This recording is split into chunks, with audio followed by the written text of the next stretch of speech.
Hello, and a really warm welcome to this deep dive designed especially for you, the learner. Hello. Today, we're going to unpack a really interesting piece. It's called Challenges in Life Building Strength with Words. Hmm. Sounds powerful. Right. Our mission here is to sort of pull out the key insights and, importantly, the actual language we can use when we're navigating those difficult times. And understanding our own strength, our resilience. Exactly, and how to talk about these experiences effectively. We've got a pretty compelling story and some practical tools we think will help you feel more confident discussing life's hurdles, the ones we all face. Absolutely. And it's fascinating, isn't it, how language itself plays a role.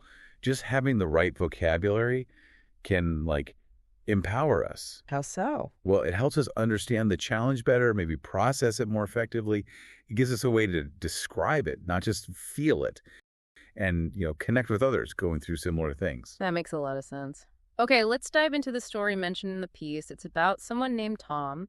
Right, Tom. The article describes him as generally optimistic, a glass half full kind of person. But then things got tough.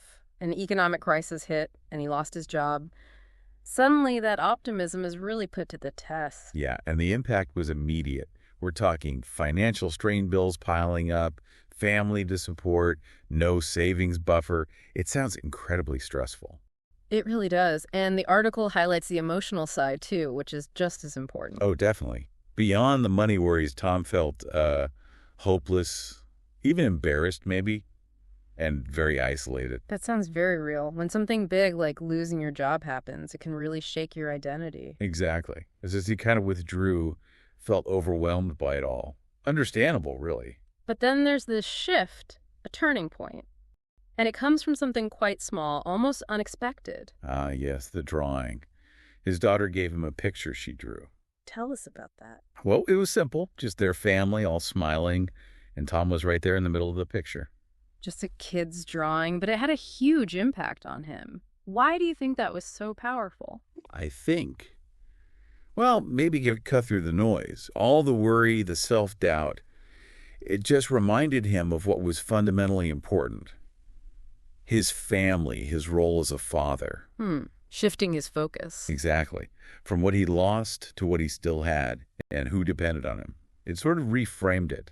Not just personal failure, but a challenge he needed to face for them. Okay, so this moment happens. What did Tom actually do next? The challenge didn't just disappear. No, not at all. He had to act. The piece says he started, the practical stuff.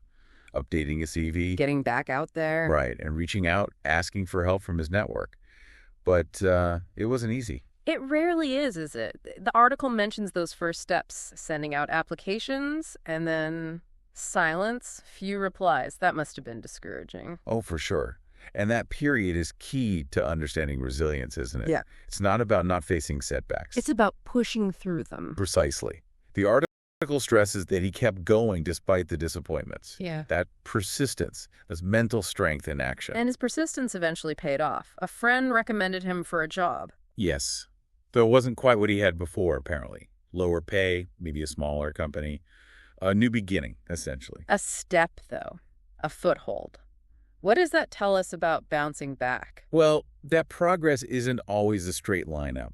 Sometimes you have to be open to different paths, maybe even what feels like a step back initially, to move forward again.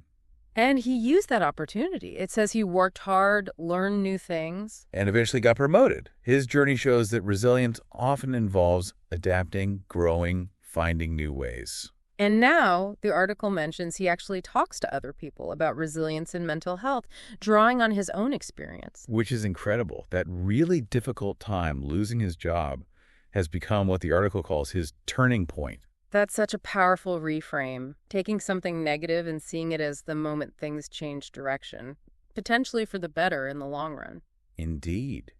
It highlights how we can find meaning, even in adversity. And that actually leads us neatly into the language tools the piece talks about, starting with phrasal verbs. Phrasal verbs. Those tricky but essential verb plus preposition combos. The article gives some great examples for talking about challenges. First up, go through.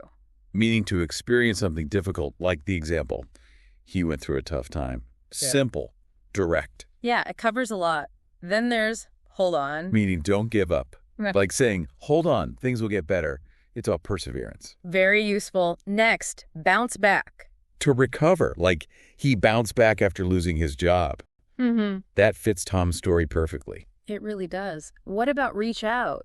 That means asking for help. She reached out to her mentor. It highlights connection, seeking support, something Tom did eventually. Okay, then there's breakdown. To collapse emotionally. He broke down after weeks of stress, acknowledges the emotional toll. And step up. To take responsibility. Here. She stepped up to lead the project, often needed when facing a challenge that requires action. Got it. Turn around. That's about improving a situation. He turned his life around. Suggests a significant positive shift after a hardship. And the opposite almost. Yeah. Fall apart. Right, meaning to lose control. Yeah. Everything was falling apart. Yeah. Captures that feeling of being overwhelmed. There's also get over. To recover emotionally from something. Uh-huh. It took months to get over the loss. Highlights the healing process. Which can take time. And finally, push through. To continue despite difficulty or pain. He pushed through the hard times.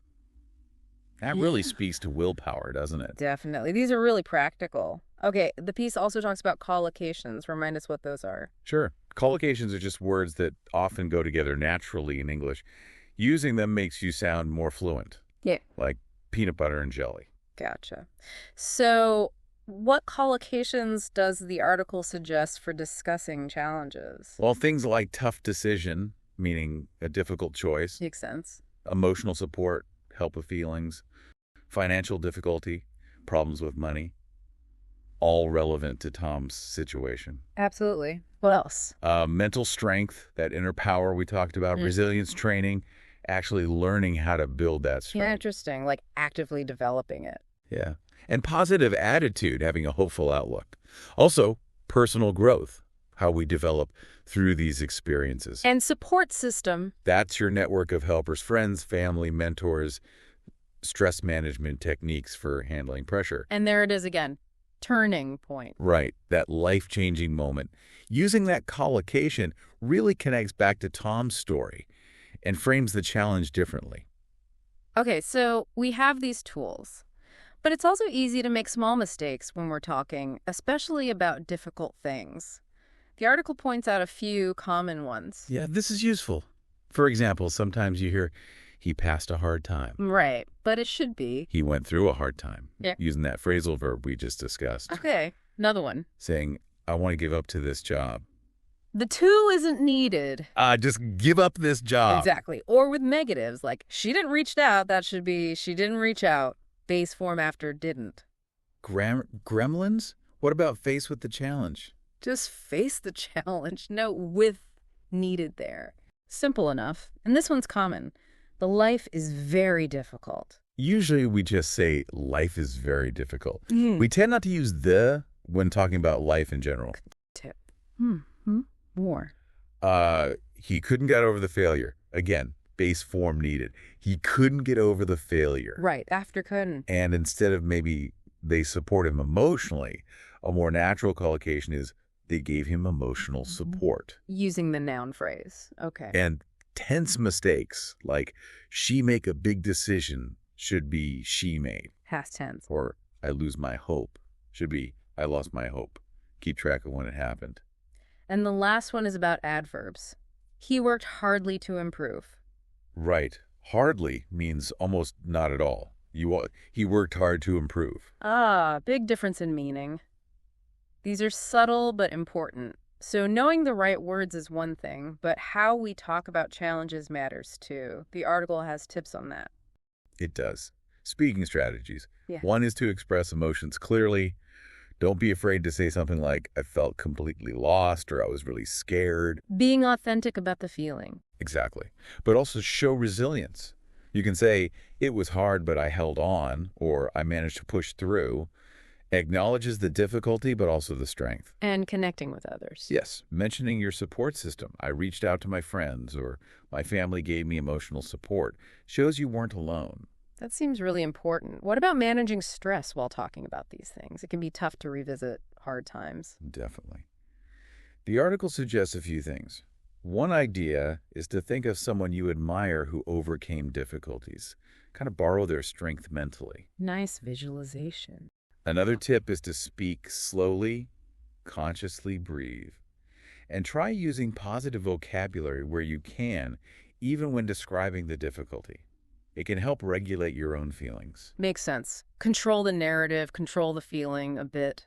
Sort of. Yeah. And finally, it suggests using real stories like Tom's, or your own if you're comfortable, helps keep you grounded and authentic, which can actually reduce anxiety compared to trying to be vague. These are all really valuable points. It really drives home that language isn't just descriptive, is it? It shapes how we process things. Absolutely. Facing challenges, navigating them. Yeah. It's universal, isn't it? It's part of being human. It really is. And as we've talked about, these difficulties, well, they contribute to our growth. They shape how we see the world and how we express ourselves. And having these language tools, the right phrasal verbs, the collocations, knowing common pitfalls, it gives you, the listener, a framework. Yeah, a way to articulate your own experiences more clearly. Maybe understand others better, too. Precisely. So that brings us to our challenge for you today, the learner. Okay, here it is. Think about a challenge you faced. Big or small, recent or long ago. Now pick one phrasal verb and one collocation from our discussion today. Just one of each. And ask yourself, how could these apply to your experience? How might using that specific language change how you think about it or how you might describe it to someone else? No need to share publicly unless you want to, but just taking that moment to reflect internally can be really powerful. It's about building that awareness of the words we use and the power they hold. Well said. Thank you so much for joining us for this deep dive into building strength with words. Yes, thank you. It's been a really useful discussion, I think. And remember, the language you use isn't just about describing your experiences. It can be a really powerful tool for understanding them and ultimately for overcoming them. Indeed. We'll catch you on the next deep dive. Goodbye for now.